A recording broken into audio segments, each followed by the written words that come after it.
पाकिस्तान ये करता चला आ रहा है, तो जवाब देना बनता था सर। इसीलिए ये ऑपरेशन सिंदूर को प्लान किया गया।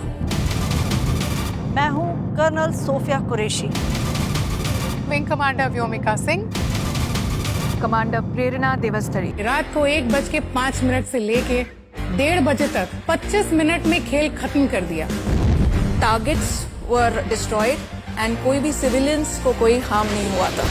ये एक नया भारत नई सोच के साथ। क्या इन तीनों का कौन बनेगा करोड़पति में जाना सही है? जिनकी बातें सुनकर भारत के हर व्यक्ति को गर्व होना चाहिए, वो आरोप लगा रहे हैं कि ये टीवी पर देशभक्ति का प्रदर्शन किया जा रहा है, जो नहीं होना चाहिए। पाकिस्तान में भी इसके ऊपर बहुत सारे कमेंट्स किए जा रहे हैं, कुछ मैं आपको आगे भी दिखाऊंगा, लेकिन कुछ और झलकियां इस एपिसोड में देखते हैं, उसके बाद हम इसका एनालिसिस भी करेंगे। माय मदर मेरी बेटी को एक प्यारी सी कहानी सुनाती है। जब मैं शिप में लेके बाहर डिप्लॉयमेंट में जाती हूँ तो वो कहती है कि बैडमैन कोई बाहर निकला है शिप में, और मम्मी के शिप में तो मिसाइल्स है, गन्स है, तो उस बैडमैन को पकड़ना है।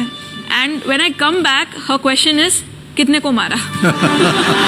व्योमिका सिंह की मदर तो हूँ, फादर भी हैं, लेकिन अब ये व्योमिका हम मेरी अकेली अपनी बेटी नहीं रही, पूरे देश की बेटी बन रही है।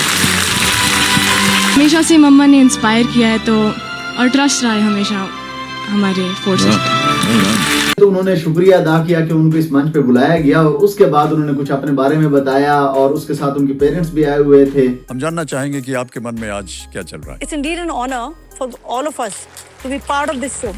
इतना खूबसूरत देशभक्ति का गाना, और उस पे हम चलते हुए आ रहे थे और आप सब लोग वंदे मातरम कर रहे थे, तो एक अलग ही अंदर मन में एक रज जैसे होता है ना, वो फील हो रहा था। तो जैसे बोलते हैं कि सीना गर्व से फूल गया है, तो आप सबसे मिलके यहाँ आके बहुत ही अच्छा लग रहा है। अमिताभ बच्चन ऑपरेशन के बारे में उनसे कुछ सवाल किए, तो उस टाइम माइंड में क्या चल रहा था जब आपने ब्रीफिंग देनी होती है या इस तरह की चीजें? जैसा कि आप सब लोग जानते हैं कि हिंदुस्तान की आर्म फोर्सेस ऐसे आतंकवादी हमलों को जवाब देना जानती है। मेरा पहलगाम से श्रीनगर वैली से एक थोड़ा अलग ही इमोशनल कनेक्ट है। आपके मन में क्या चला? जब ये अटैक हुआ था, I was deployed for some other mission.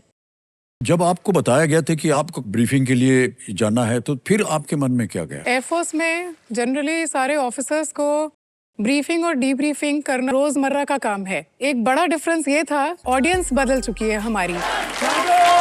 इन्होंने गेम भी खेली, और गेम के लिए इन्होंने कहा जो भी जीतेंगे उनकी जो वेलफेयर्स हैं, तीनों ने अपनी अपनी वेलफेयर को। धनराशि जीतने की एक अवस्था होती है, यहाँ पर आपके साथ खेल रहे हैं, क्योंकि आप आज एक कोई विशेष कार्य के लिए खेलेंगे। तो हम जानना चाहेंगे कि आप वो कॉज का नाम क्या है और उसका वर्णन अगर आप कर सके। जो भी राशि हम यहाँ जीतेंगे वो Indian army central welfare fund में जाएगा, जो हमारे वेलफेयर के लिए होगा। अच्छा, एक पॉइंट जो मुझे बहुत अच्छा लगा वो लड़कियों के बारे में, खास तौर पर लड़कियों को सिर्फ रोटी पकाना ही सिखाया जाता है आम घरानों में, और बस तुम्हारा यही काम है, जहाज उड़ाना तो बात की बात है। इस बारे में कुछ पॉइंट डिस्कस हुए। सर, एक एयरक्राफ्ट को नहीं पता है कि उसके कंट्रोल्स पे एक मेल बैठा है या फीमेल बैठी है।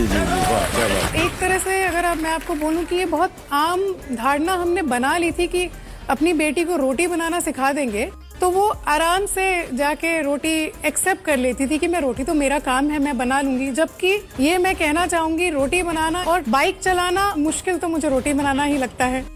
कि ये लड़की करेगी, अच्छा करेगी, बिकॉज हमने उसको ट्रेनिंग अच्छी दी है।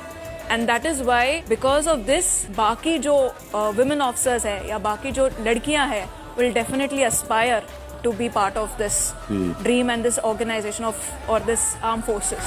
कर्नल सोफी ने कहा, मेरा तो पूरा खानदान ही आर्मी से बिलोंग करता है, तो मैं तो बचपन में लोरी की जगह जो है। मैं एक ऐसी फैमिली से हूँ, ये सब आर्मी में थे। Oh really? जो मेरी ग्रेट ग्रैनी थी, उनके जो एंसेस्टर्स थे वो रानी लक्ष्मीबाई के साथ में थे। वाह। मैंने लोरियां नहीं सुनी, मैंने वो वीर गाथाएं सुनी, मैंने वो बातें सुनी। वाह, क्या बात। एक करेज क्या होता है, जो हमारी ट्रेनिंग है वो सबको बराबर दी जाती है। आर्मी एक जेंडर न्यूट्रल फौज है, और जो हमें ट्रेनिंग दी जाती है वही सोल्जर्स को है, वही ऑफिसर्स को है।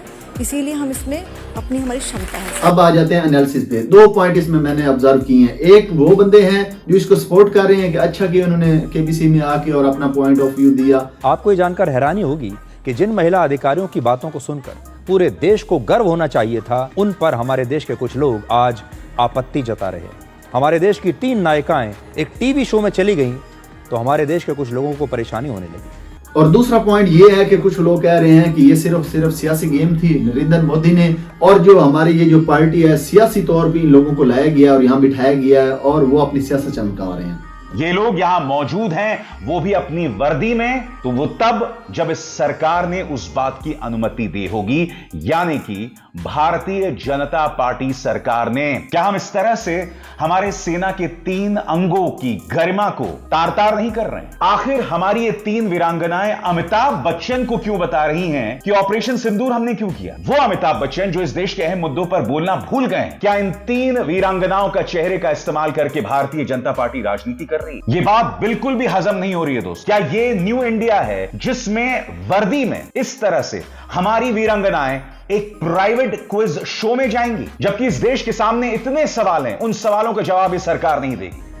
लेकिन अगर ऑपरेशन सिंदूर पर बॉलीवुड की 3 बड़ी एक्ट्रेस को लेकर कोई फिल्म बनाई जाती तो शायद किसी को कोई परेशानी नहीं होती और उस पर लोग खूब तालियां बजाते। कुछ लोग ये आरोप लगा रहे हैं कि सरकार अपनी लोकप्रियता बढ़ाने के लिए सेना का इस्तेमाल कर रही है, ऑपरेशन सिंदूर का इस्तेमाल कर रही है। इस तरह टीवी शो में आपने अपने भारतीय सेना के इन अधिकारियों को कैसे भेज दिया? जो मीडिया है ना, अक्सर आम आवाम का इंडिया में ये ख्याल है कि मीडिया बिक चुका है और मोदी ने खरीदा हुआ है। ये मीडिया वाला पर्सन है, ये इसलिए इनके फेवर में बात कर रहा है। प्रकाश राज का ट्वीट में पढ़ रहा था, उसमें ये उसने लिखा हुआ था कि आप भाई बिग बॉस में कब आ रहे हैं, मतलब थोड़ा तंजिया तौर पर लिखा हुआ था।